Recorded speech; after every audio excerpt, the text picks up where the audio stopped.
So how are things, Pat?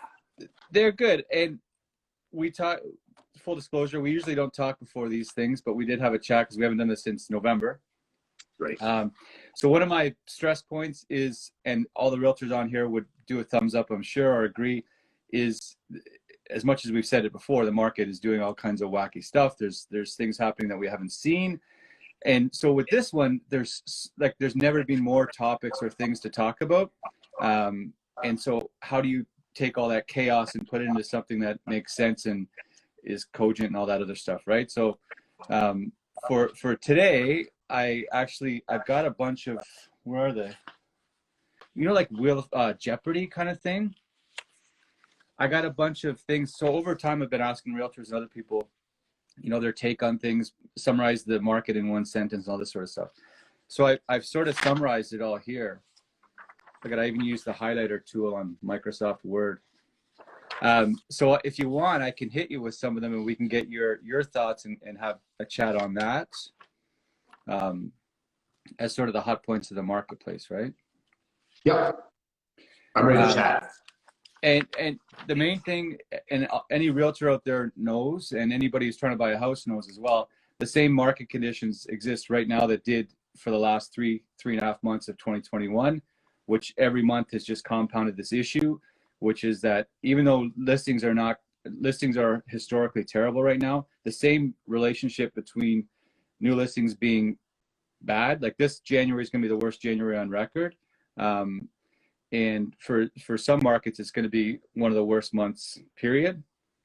But that same relationship is going on between new listings being weak or record weak and demand still being up here, even though demand isn't what it was, or the number of sales weren't what they were last month. But it's largely because there's less things, you know, there's less things on the vine, right? But yeah, like for Niagara, the number of new listings are going to be down 26% below what's normal, but almost identical to January 2017. And what happened then, Shawn? Buddy, I'm glad you brought that up. Yeah. Because at this moment, buddy, I was going to even say to you beforehand, this feels like 2017 all over again. It's going to be almost identical. It feels, remember 2000, like last year was last year, and it was hitting, but you and I both knew inventory would come and it would kind of balance, right? Mm-hmm. We're at this point now where this totally feels like 2017 all over again. 2017, people were making, like the numbers were so crazy. It was wild. And when you were in it, you didn't think it was going to stop. But guess what happened? The government introduced, April. It was Easter weekend, and like that, boom, the market changed. Foreign buyer tax introduced, the stress test introduced, and it changed the game. So personally, I feel we're in a similar pattern. We won't have the foreign buyer tax. The stress test is already in effect, but what we do have coming is interest rates, okay? They didn't raise them the other day. Little shocked, but hey, the bank knows what they're doing, and they did what they were doing for the right reasons, I'm sure. But I think, Pat, we can all agree that this is definitely not sustainable. No. What is going on out there? This is wild. And personally, I think it's an opportunity where certain people can change their lives. And other people should just stay out and ignore it altogether. Okay, so let's go back to front. So the people that should stay out and ignore it altogether, I'm going to hazard a guess, buyers or buyers looking for some things. You're better to pause. 100%. So not buyers, more in particular, Pat, are local buyer sellers. Mm-hmm. Our locals have houses to sell. They don't want to get involved in this. Shawn, yes, get me $1 million for my house. There's nothing for me to buy. I'll probably have to pay 1.4, 1.5 million for my next house. I don't even think, when you don't know what you're going to get for your house and you don't know what you're going to have to pay for your next house, it makes it very, very challenging for our locals. And when you say $1 million, I know even last year people were like, yeah, sure, $1 million, but that's not the market I'm in. 47% of all listings in Niagara right now are over $1 million. And the where was it? Yeah, so far this year, 21% of all sales over $1 million. And to put that And in not only context, that, look at our North End sales. yeah, $599, $699 bungalows selling for the high 800s. 850. Yeah. Mark, Yeah. Pat, February will start yielding over $900,000 sales for our bungalows. So yeah, the average sale price in St. Catharines, as an example right now, last year was 642. Year to date is 764. It's wild. And that's no small, like that's 85 sales, which is, again, that's way below. When you go back to the whole 2017 thing, the number of listings are going to be almost identical for Niagara, for the whole board, and the number of sales have a shot at being almost identical. And when you look at the grand scheme over the last 10, 15 years, they're outlier years, like being low, and then the ratio between the listings and sales is super, super tight. So I think you're 100% right. Let's go back. You said the people that can benefit from this are? Oh, there's lots of people. First off, Pat, I want to touch on one quick thing, if you don't mind. Just for agents, because I know a lot of agents watch this. And go on. It's been a very slow start to the year for many of us. And I'm sure a lot of agents out there are probably feeling very discouraged. It's very hard to get listings. Obviously, for us as local agents, maybe you have an out-of-town buyer who's ready to drop it like it's hot, but our locals are not prepared to drop it like it's hot. So I do just want to let agents know that there is opportunities out there, but be patient, work through this. I feel very confident to say this can't last, and rates will go up. It will take time for those rates to affect, but there's going to be a great time coming for us as local agents where our clients will be able to buy and sell and do lots of great things. Again. But so in the meantime, guys, call your friends, call people, call past clients, because with where we're going with this market, and this goes on to who can take advantage of this market, there's the opportunity where people own homes and they do not have to buy again, and you can change their lives. Like this is why it reminds me of 2017, when literally we were having the lottery wins and you're jumping around in a circle with your clients, almost crying because the amount of money they got, it's life-changing. You know, the local guy here can sell his North End property for $900,000, which he bought for $250,000.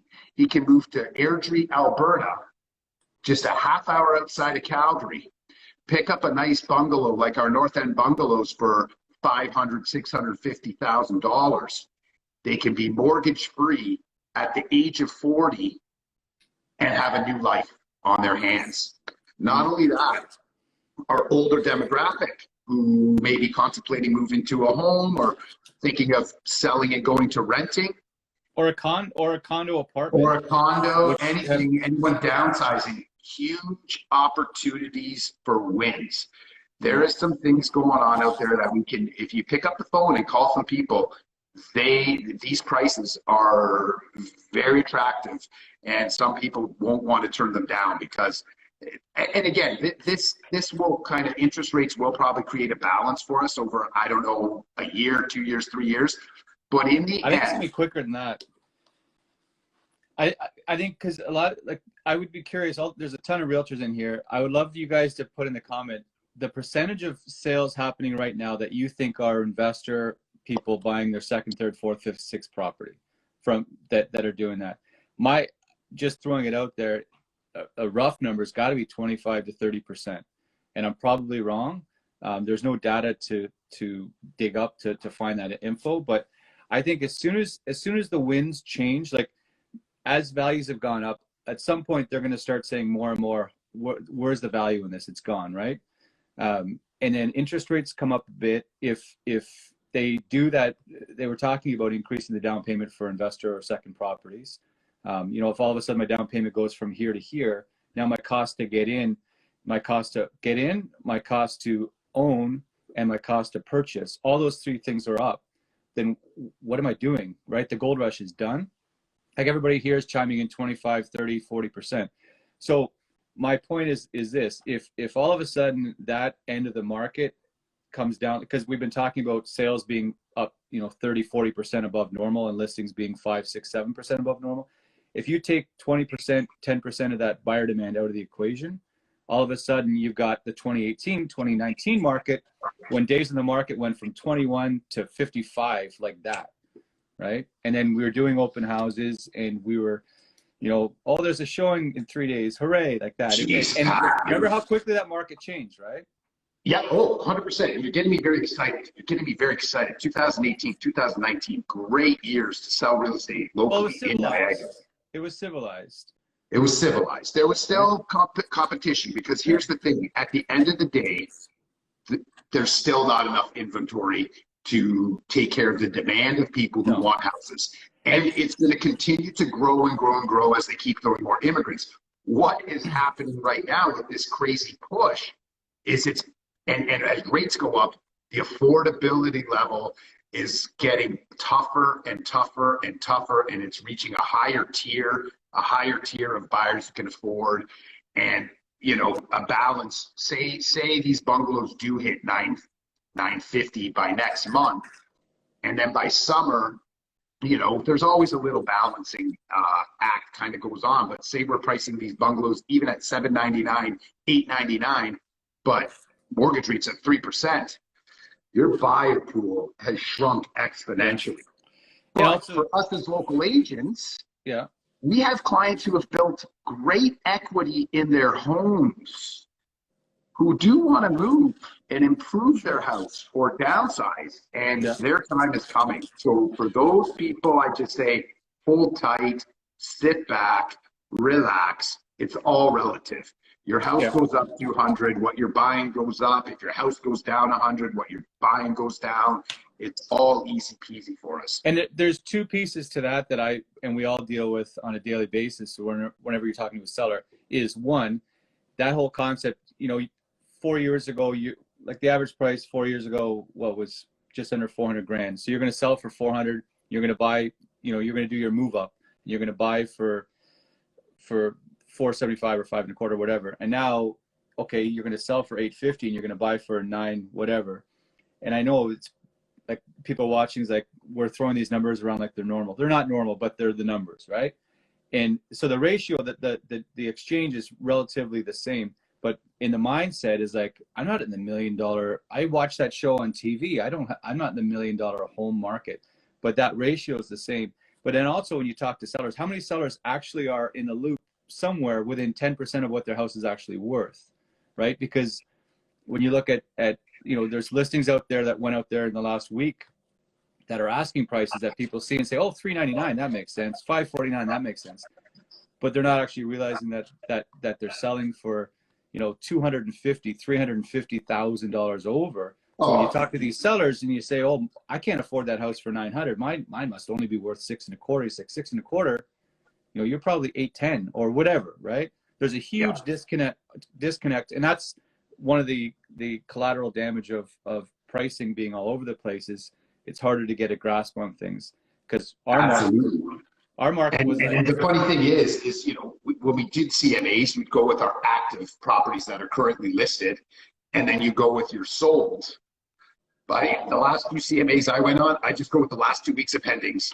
Here you go, guys. This is what's going on. Over asking price, who knows? Here's a whole bunch that sold anywhere from $100,000 to $300,000 over the asking price. We're going to price your house here, and hopefully you get the lottery, and we can kumbaya and do all the fun stuff that I love to do, because honestly, this is life changing for people, and I had an experience last week on both sides of the equation, right? That's it. There is a silver lining. Some people really can benefit from this market, but don't get me wrong. For people who are looking to buy, it's tough, it's challenging. But again, be patient. Like you said, this feels like 2017 all over again. But now with that coming up, Pat, you sent me a great email of some things that have arisen. Remember in 2017, that's when kind of really hold offers made its mark in Niagara. Mm-hmm. Well, I think some other trends have come out since 2017. You don't say. Oh, yeah. And Pat, why don't you enlighten us on some of this stuff? All right. So some of the comments I've had from realtors, and general public, Wild West, that term's been used a lot. And part of that is, and so we talk about the registration of offers and presentation of offers. In a perfect world, the ball game's 9 innings long and there's 3 outs and all that stuff, right? And so that, but one issue, and every listing agent that's in here has had this happen, where your offer is going to be presented at 6, and your perfect world scenarios, they're all registered by 5 and they're emailed and all the forms are correct and everything else. And then you get an offer at 6:10, right? And this kind of, or the other issue is you have appointments booked. You know, if your appointment's from 2 to 2:30, I remember, there's always a feeling of stress if I'm out showing buyers and I know I've got another appointment coming up at 3 to 3:30, and I'm not going to make that window. I'm stressed out. And one of the issues is, as a buyer agent, you're there with your buyers, everything's organized and everything else, and a car pulls up who was supposed to be here an hour ago or is here an hour early, who just wants in. Don't worry, no, we won't bug you. We'll just stay out of your way, like this kind of stuff, right? And there's all these little things that add up to a pretty terrible buyer experience in general, let alone the values. But so there's the Wild West of just the organization of things. Sight unseen offers, where we had 2 of those yesterday, people wanting to do that, where they haven't even seen the house. They're just going to fire an offer down this way. Underpricing is still a pain point. Not as bad. Is that fair to say? It's not as terrible. Well, here's the honest truth, Pat. Like, what else can you do for your clients right now? Like, I personally think we can price everyone's house at $1 and hold offers, and you're going to get what you get. So, but there's underpricing and there's underpricing.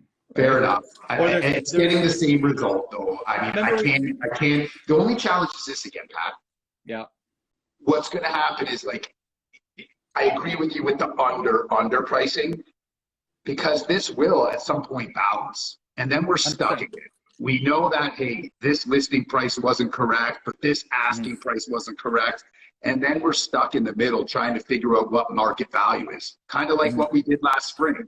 You know, you started holding offers by April and you weren't getting offers. Why? Because there's other houses for sale. So that balancing aspect, when we're doing this price it low, list it low, sell it high, creates a little problem for us come spring. But at the end of the day, you and I can both agree, Pat, we represent the seller when our sign's on their lawn. What's our duty is to get them the best money possible. This strategy is working, but there is some other strategies coming out of this that make me sick to my stomach. I think it's atrocious, and I will call it criminal. So I'm coming to some of those. Then how to determine value? What's anything worth? Pat, yeah. Question for you. Can we just play a little scenario for you? Oh, I like role play scenarios. Let's go. Hey Pat, listen, really appreciate your offer. You're one of the 10 offers. Well, I'm calling 3 of you back. Are you calling me with an opportunity? Yeah, because 3 of you are so close, so I just want to give you an opportunity to improve your offer if you'd like. Well, Shawn, you told me best offer. You asked me for my best offer. That's my client's best offer. Well, I just want to give you an opportunity. That's got to stop. I know this trick. It goes on out of town all the time. But the thing is, these out-of-town agents know the drill, so they don't go in with their best offer first. They leave themselves wiggle room.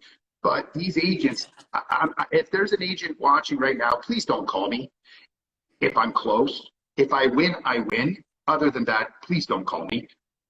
Calling me up when my buyer's most vulnerable, and they're, that's where it's got to stop. Like, I understand the questions about the hold offers, and, that's kind of under scrutiny as well, but it is what it is. Everyone can bid, and that's that. But when you come and try and get more money, and a lot of times, probably when someone's a clear-cut winner in the first place, and you try and get more money, and usually that person will bring you more money, that's where I have a problem with everything. And again, I understand that argument can be made. I'm working for the seller. I'm getting the best buck possible. And fair enough, yes, you are. But I believe there is a respect, decency, and courtesy to the industry as a whole to treat everyone fairly. And I just don't find that very fair practice. Now, don't get me wrong. I've had offers where they're identical.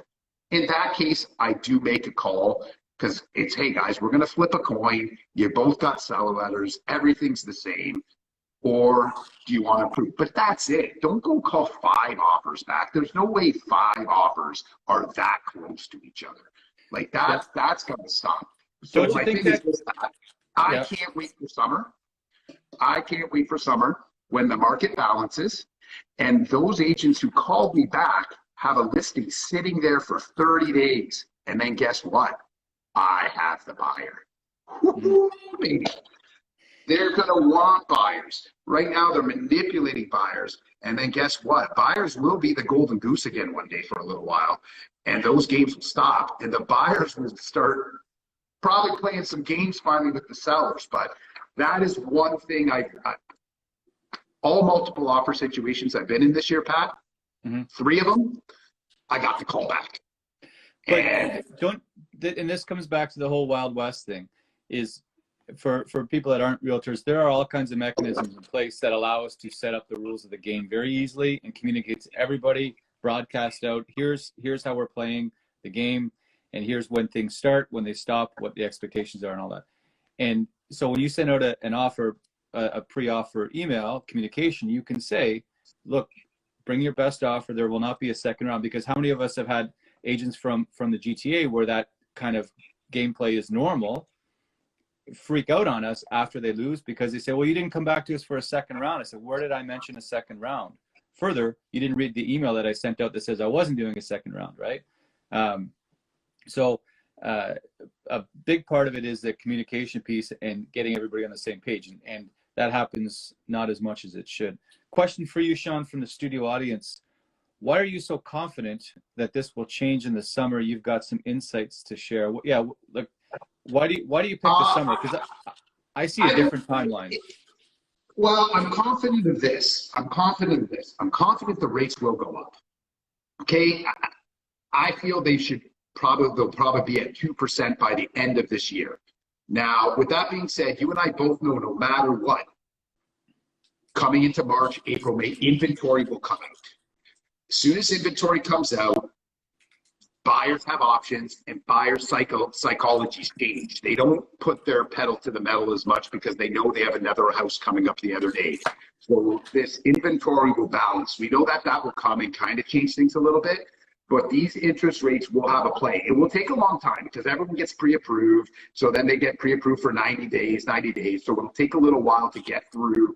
But I feel by summer, the end of the year, these interest rates, and not only that, it's these prices.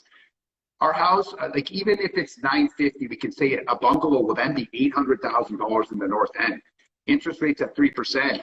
There's not many people who, that changes the game for affordability. And stress test kicks in too, right? So that I do feel is coming. Whether it's later this year, definitely 2023 is going to be very unique. Well, not unique. It's hopefully going to be a normal market, but and this is just my opinion. I don't have the crystal ball, but Pat, we've been here before. Like you said, this feels like 2017 again, and it's just not sustainable. These prices are out of control. And like I said, life changing for people. Like 7 years ago, Pat, selling people bungalows in the north end for $280,000.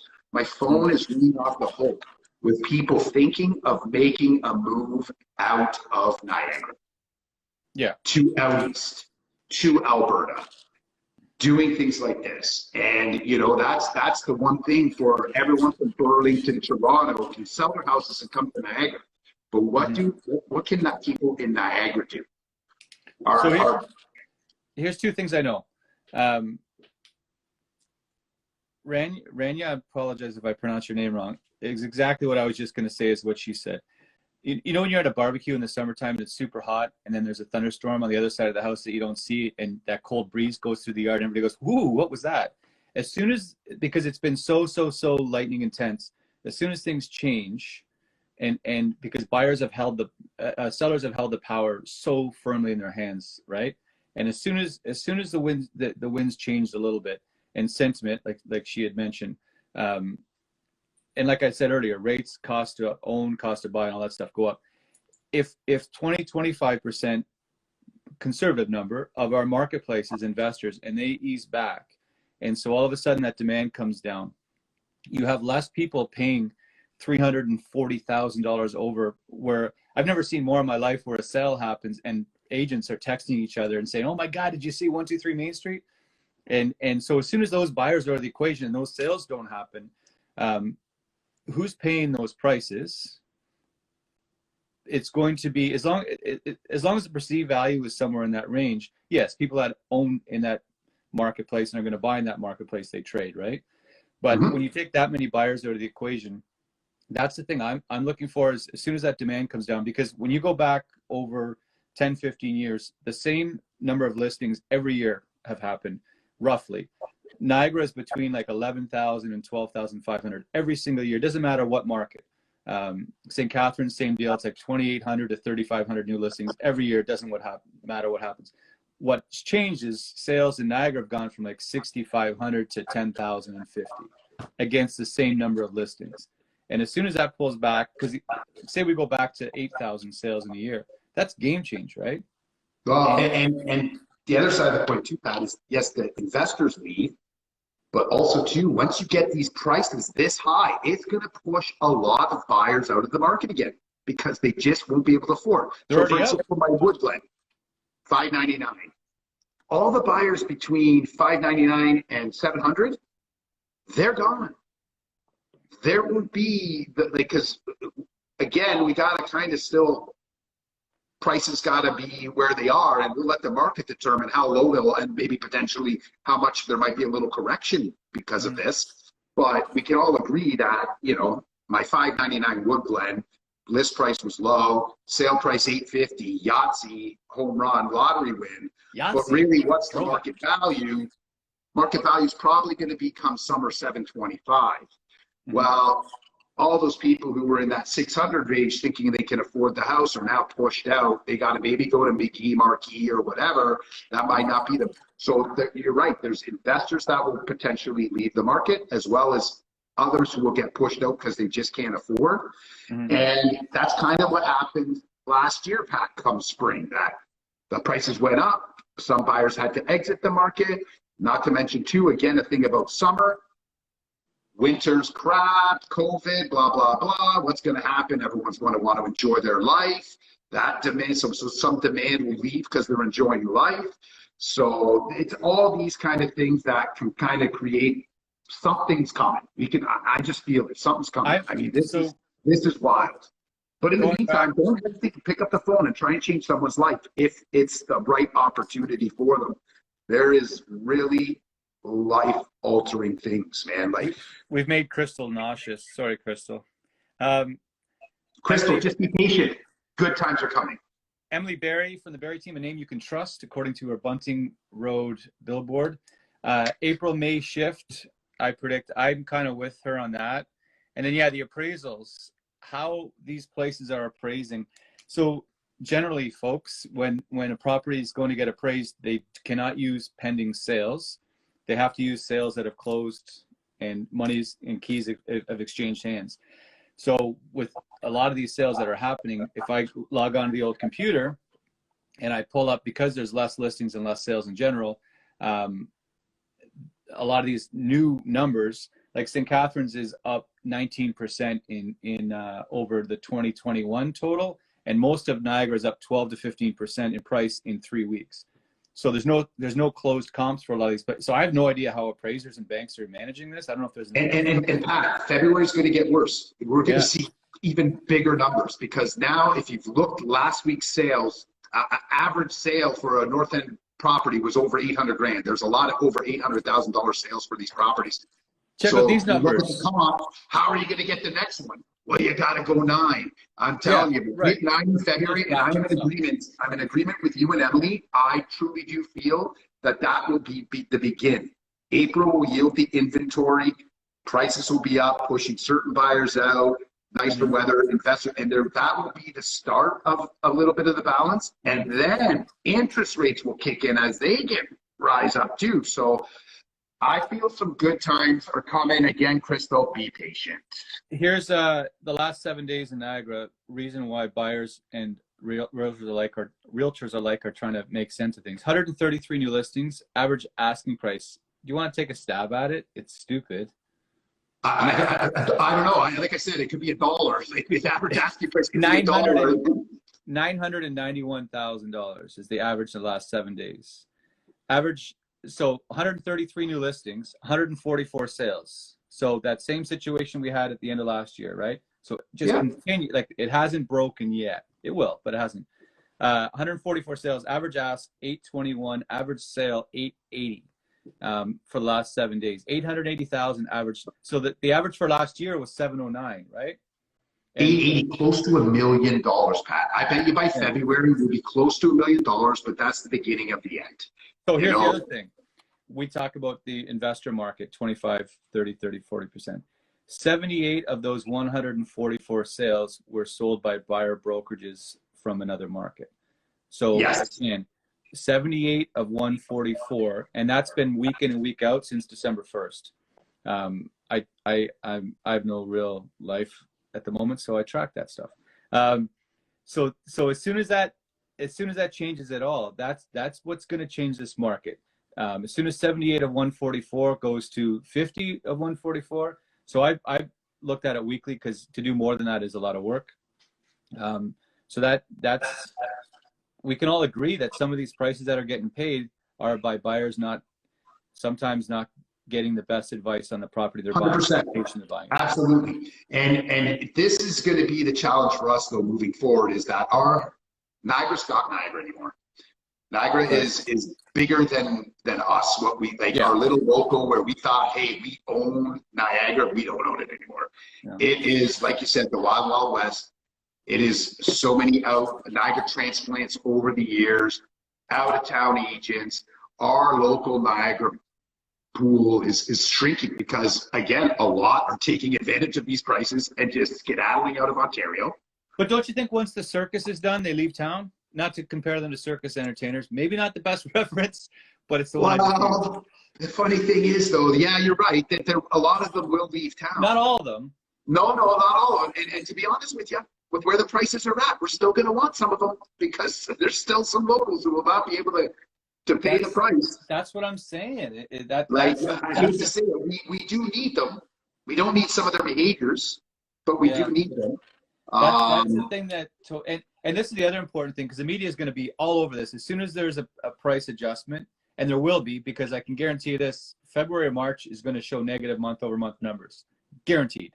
Because to go the other way means that all of a sudden the average sale price in St. Catharines has gone from 642 last year to almost 800,000, and that's not going to happen, right? It's going to moderate. So even if the market did adjust, like every city in Niagara last year was up between 25 and 31%, except for Fawn Hill and Niagara Lake, which were still like around 20 or something. So even if the market did adjust and it came back by 10%, right? Like 20% increase still puts it in the top 5 all-time annual price increases ever, and that's with a 10% market adjustment. So the optics and the communication, and I hope the Niagara Association of Realtors in Korea has a really good marketing and media team to get that message out, because even with a 10% market adjustment, it's still historic levels. That's how huge it was. Oh, this is epic. Like, this is the hype for the next little while. But again, is it 2, 3? I don't know. But because this won't stop in the end, there still is demand. We need more units, but there will be a pause due to this. And Pat, like last night, 2017 just resonated so much because yes, it was amazing how, you're having 140 showings on listings, getting 40, 50 offers sometimes. But like you said, spring came, Easter, boom, gone. And you ask yourself, how could that happen? How could they just disappear? Well, very easily. The prices went up so high that so many of them couldn't afford. Exactly like you and Rana said, the investors leave because it just doesn't make sense anymore.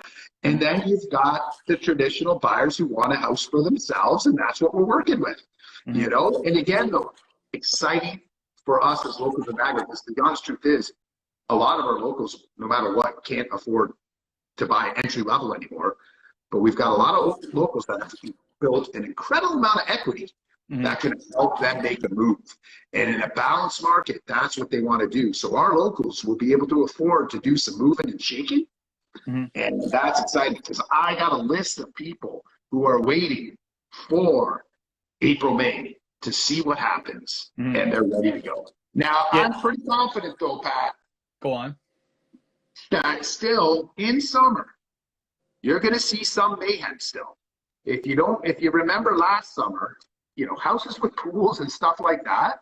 If you have a house with a pool and you come listed in the summer, as much as rates, and we talk about all of this, higher priced houses in the millions, rates don't affect it that much. Those guys are coming. They got the bucks no matter what. It's really under that $800,000 where rates will really significantly affect the market. Our higher $1 million market is going to be really good. And who likes to move during winter? Not many people. But there will be a little bit of activity that comes, and it's interesting. I'm excited though, buddy. I just can't wait. I'm just being patient. We should have Rania, I don't know how to pronounce your name. I hope that's right. As a guest, because she's just knocking it out of the park. Speculative buying, shadow flipping.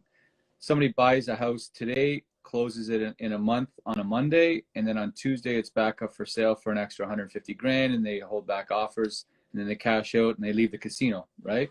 How do you feel about that? I think it's terrible, and I think it's using real estate as an ATM, which it's. I don't think it's authentic. I think it's. Imagine if that was a trend that grew and grew and grew, you would have a market that would be debilitated. Well, it's a trend. Well, I haven't seen it. I haven't seen it a lot, but I have clients who do it. I have clients who do it all the time, and I'm not opposed to when though. Now it's an opportunity for people to make money. What's that? It's an opportunity for people to make money, and if people have the money and can do it, it is what it is. It doesn't. Does this strategy work all the time? No, there's only certain markets it does. But there's opportunities for people. Like I had a gentleman who bought a house about a year and 8 months ago. And I said, hey, you know, I sold him 2 houses. I said, hey, do you want me to find a tenant? He's like, no. He goes, I'm going to call you in 1 year and the houses are going to be this much. And I met this guy's very smart, actually, though. He knows, Pat, actually, we should have him on sometime. He knows the market. He has the crystal ball. But is the house empty the whole time? No. So he said, no, I'm not going to get a tenant. I'm going to call you in a year. I called him 6 months after that and said, hey, you know, just thought I'd check in. What's going on? He goes, you know what, Shawn? He goes, this isn't done yet. He goes, there's going to be another huge spike. He goes, I put 2 tenants in there. He goes, they're paying cheap rent. I don't care. I'm just getting a little bucks. He goes, we're going to wait this out. He called me 3 days ago. He goes, yeah, buddy, this is it.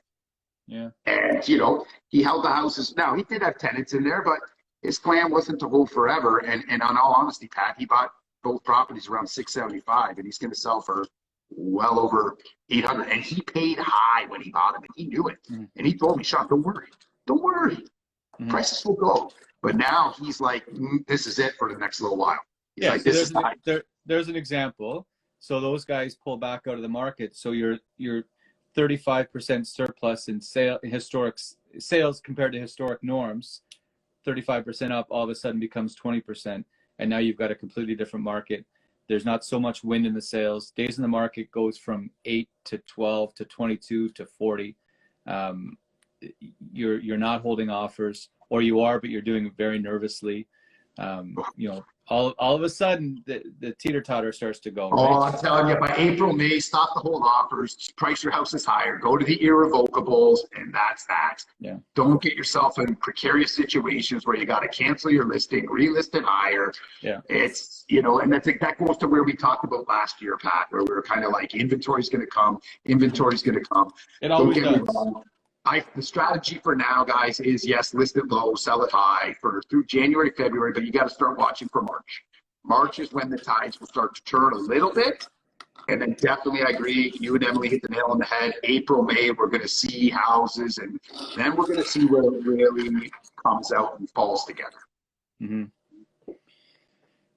On a scale of 1 to 10, how much do you like this market? 10 being I love it, and 1 being horrendous. You know what? I'll tell you this much. I have to say I'm at about a 6-7.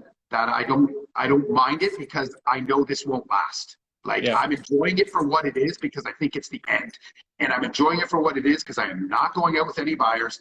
And I'm only listing houses where people just have to sell. And I want to share extraordinary moments with them so that I'm enjoying.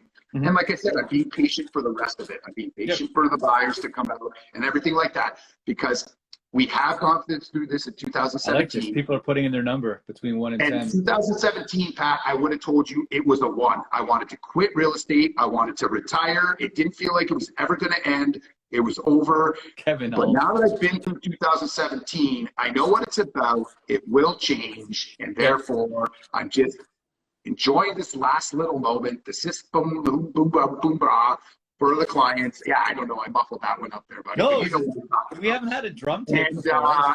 And that's what I'm going to enjoy. For the next 2 months, I'm going to share in people's joy of making an exponential amount of money. And then after that, I'm going to have good times helping people buy houses. So Connie Huber's way above said something, her mantra this year is something about creativity. And there's a market for everybody. There's a market.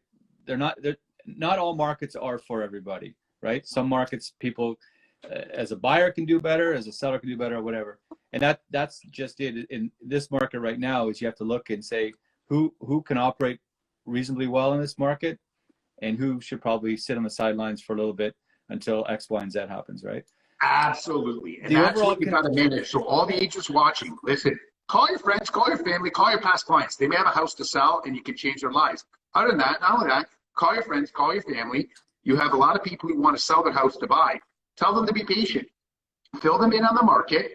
And you guys, we will create a lot of inventory come late spring and summer, like you guys said, because that is going to be our ideal time. So like I said, it's patience. Pick your spots. I'm telling you, if you called some people up and told them what houses we're selling for, people will cash out right now because it's extraordinary. You know, it is extraordinary. Like, Pat, the other $10,000 the sellers paid for the house on Woodglen. Say what? In 1950, they paid $10,000 for their house, and it just sold for $850,000. Yeah, like wild.